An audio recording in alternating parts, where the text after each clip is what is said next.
नमस्कार, आप देख रहे हो ऑन पॉइंट भारत। मैं हूं आपके साथ रिद्धि। प्रिंसिपल्स बहुत इंस्पायरिंग होते हैं। क्योंकि वो एक बच्चों को नहीं, कुछ बच्चों को नहीं, पूरे स्कूल को संभालते हैं। तो ऐसे में उनको मैनेज करना और स्पेशली उनको कुछ हेल्दी हैबिट्स और कुछ ऐसी एथिक्स सिखाना जो बाद में उनको अपनी लाइफ में जाकर काम आएंगे। तो ऐसे में इसी टॉपिक पर बात करने के लिए हमारे साथ भी जुड़ चुके हैं। सर, बहुत बहुत स्वागत है थैंक आपका यू। हमारे साथ। सर, मेरा सबसे पहला सवाल आपसे यही रहेगा कि आपने प्रिंसिपल ही क्यों चूज़ किया, why not the other profession, और जी अभी आप किस तरह से स्कूल को मैनेज करते हैं एंड ऑल एवरीथिंग। जी एक्चुअली मैं बचपन में जब स्कूल में पढ़ता था तो आई यूज़ टू सी कि प्रिंसिपल कभी आते थे तो थोड़ी देर के लिए डांट वगैरह के चले जाते थे। तो मेरे दिल में था कि अगर कभी मैं प्रिंसिपल बनूंगा तो मैं इस तरह का प्रिंसिपल नहीं बनूंगा। I will be student friendly principal. तो मैं ऐसा प्रिंसिपल होऊंगा कि प्रिंसिपल बच्चों की बात सुने, जो कि हमारे टाइम में नहीं सुनी जाती थी शायद। तो आजकल के टाइम से आप जो एजुकेशन का है सिस्टम चला है, बच्चे को आजकल एक फ्रेंड्स की तरह रखा जाता है स्कूल में। जो पहले वाला सिस्टम चला गया है जिसमें डरा धमका के बच्चों को रखा जाता था। तो I feel I am very accessible. मैं बच्चों के साथ बहुत जुड़ के बात करता हूँ। और अभी right now I am working as a principal in Indus World School Ludhiana. और मेरा यही एम है कि जो यंग बच्चे हैं उनको आप उनके साथ जोड़ना है, तो उनको सुनना पड़ता है, उनके दिल की बात को समझना पड़ता है। बिल्कुल। और तभी आप एक as a teacher, as a principal आप सक्सेस हो सकते हैं। आई थिंक मेरा भी बच्चों के समय आज ये 13 साल मुझे प्रिंसिपल बने हो चुके हैं। ओके। तो आई थिंक मिसनरी प्रिंसिपलशिप का सक्सेस का रहस्य भी यही है कि मैं बच्चों के साथ बहुत जुड़, आज भी मैं जिन स्कूलों में भी, मैं लुधियाना में भी 5 सालों से लगभग मैं लुधियाना में काम कर रहा हूँ। तो जो भी बच्चे मुझे जानते हैं, दे नो मी कि मैं ऐसा ही हूँ। और मैं अदरवाइज प्रिंसिपल एक्सेसिबल नहीं होते बच्चों के। आप जाएँ तो प्रिंसिपल मीटिंग में है, बच्चे कभी मिल नहीं, लेकिन मैंने अपने स्कूल में फर्स्ट इंस्ट्रक्शन अपने रिसेप्शनिस्ट को दे रखी है कि कोई भी बच्चा मिलना चाहे तो अब आके मिल सकता है। रीज़न यही है कि बच्चों की प्रॉब्लम्स को समझना और बच्चों को सॉल्व करना, उसमें मुझे अच्छा भी लगता है। और किसी बच्चे का अगर हम अपनी नॉलेज से, बच्चे के एक्सपीरियंस से अगर उसके फ्यूचर को बदल सकते हैं तो डेफिनेटली प्रिंसिपल और टीचिंग फ्रेटर्निटी जितने भी टीचर है वो कर सकते हैं। बच्चों के साथ एक टच बनाना पड़ता है जिससे कि आप बच्चों की फीलिंग्स को समझ सके और उनको सॉल्व करने की कोशिश कर सकें। जी। जैसे सर आप कह रहे हो कि बच्चों के साथ कनेक्ट करना बहुत ज़रूरी है, then how you as a principal connect with them, आप उनके साथ कैसे कनेक्शन रखते हो नहीं अपना। है, डेफिनेटली मैं हफ्ते में एक दिन मैंने मीटिंग रखी होती है। जो स्कूल स्टूडेंट रिप्रेजेंटेटिव्स होते हैं वो बच्चों को एक किस्म का, सभी के बच्चों की प्रॉब्लम्स लेके आते हैं। जी तो जी। हम मीटिंग करते हैं, हर सैटरडे को हमारी मीटिंग होती है। तो उसमें हम बच्चों की प्रॉब्लम्स को सॉल्व करते हैं। और छोटी छोटी प्रॉब्लम्स होती है, कोई बहुत बड़ी प्रॉब्लम बच्चों की नहीं होती है, लेकिन उनको सुनने वाला कोई होना चाहिए। बिल्कुल। देखो अगर आप उनकी बात को सुनेंगे नहीं तो बच्चा इग्नोर फील करते हैं। तो उस वजह से वो उनके बच्चे का जो ओवरऑल जो उनकी सोच है उसको अगर हम समझने की कोशिश करें तो डेफिनेटली मतलब टीचिंग में और लर्निंग प्रोसेस काफ़ी अच्छा हो सकता है। स्कूल का बिल्कुल। एटमोसफियर भी काफ़ी हेल्दी हो सकता है उससे। जी जी जी सर, बिल्कुल।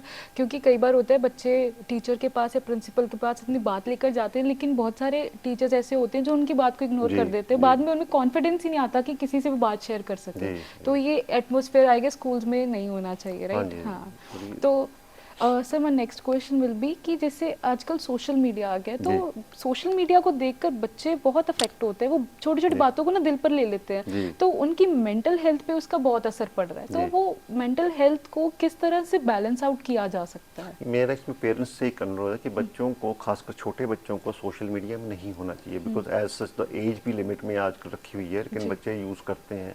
18 साल से पहले कोई बच्चों को इंस्टाग्राम या फेसबुक नहीं यूज़ करना चाहिए, लेकिन बच्चे अपना प्रोफाइल बना लेते हैं। और आजकल इवन अमेरिका जैसी वेरी मॉडर्न कंट्रीज, कई कंट्रीज में भी बैन हो चुका है सोशल मीडिया। तो आई जी। थिंक हमारे पेरेंट्स को भी समझना पड़ा कि सोशल मीडिया का इस्तेमाल बच्चे कम से कम करें। और मोबाइल फ़ोन को जिसके साथ वो जुड़े हैं उसमें कई नॉलेज से जुड़ी चीज़ें को उसका लर्न करें। और सोशल मीडिया में बच्चे ना, क्योंकि सोशल मीडिया छोटे बच्चों के लिए मेरे हिसाब से तो मैं प्रेफर नहीं करता। बिल्कुल। और मैं पेरेंट्स को भी काउंसलिंग में यही कहता हूँ कि बच्चों को सोशल मीडिया से थोड़ा दूर रखा जाए, तो वही उनका भविष्य ज़्यादा अच्छा हो सकता है। जी।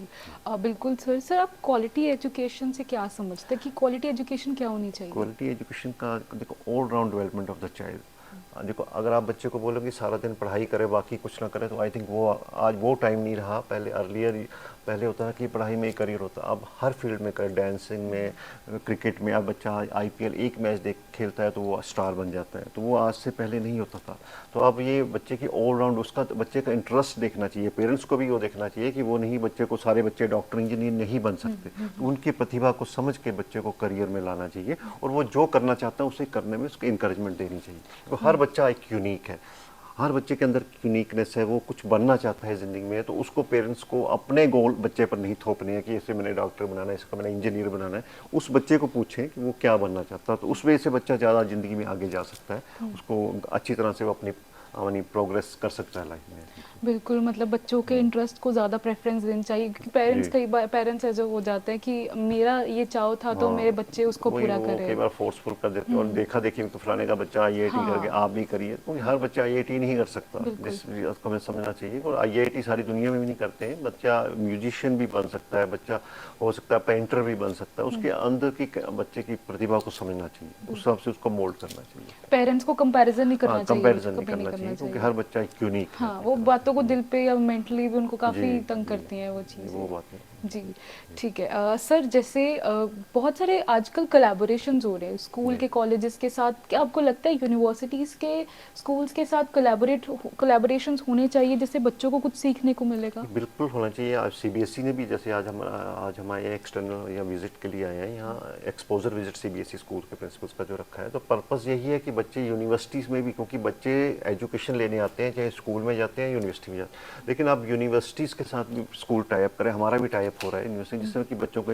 जो ट्रेनिंग होती है, इंटरनल ट्रेनिंग प्रोग्राम्स के लिए हम यूनिवर्सिटी में बच्चों को भेजा करते हैं, क्योंकि अब वो टाइम नहीं रहा कि बच्चे कॉलेज के बाद यूनिवर्सिटी जाएंगे। हाँ। बच्चों को एक्सपोजर विजिट करवाना चाहिए, जिससे कि बच्चों को इवन अब जो नई एजुकेशन पॉलिसी आई है उसमें भी जो इंडस्ट्रियल एजुकेशन और जो बेसिक जो ट्रेनिंग प्रोग्राम बच्चे को दिए हैं कि वो बच्चे को इंडस्ट्रियल सेटअप होना चाहिए, जहाँ के बच्चे आके सीखे, जैसे स्किल्स प्रोग्राम है, तो वो यूनिवर्सिटीज़ में जाके बच्चों को एक्सपोजर विजिट करवाना चाहिए, जिससे कि बच्चों का नॉलेज बढ़ता है प्रैक्टिकली। बिल्कुल सर, अगर जितना ज़्यादा इंडस्ट्रियल एक्सपोजर होगा, जैसे अब कहाँ बच्चे 12th के बाद या 12th जी, में ही इंडस्ट्रियल एक्सपोजर ले रहे हैं, जी, कहाँ उन्होंने 3 साल डिग्री में लगा के फिर बाद में उनको मिलेगा, वो कितना टाइम वेस्ट हो जाता है। कई जी, बार बच्चों के जो खुद के उनको नहीं इंटरेस्ट का नहीं पता होता, तो वो जी, शायद इंटर्नशिप पे भी पता चल जाता है। जी। जी, ठीक है। Thank you so much sir हमारे साथ इस पॉडकास्ट में जुड़ने के लिए। तो आई होप ये पॉडकास्ट आपको काफ़ी इन्फॉर्मेटिव लगा होगा, काफ़ी इंटरेस्टिंग लगा होगा। ऐसे और अमेजिंग पॉडकास्ट के लिए जुड़े रहिए ऑन पॉइंट भारत के साथ। मैं हूँ आपके साथ रिद्धि। धन्यवाद।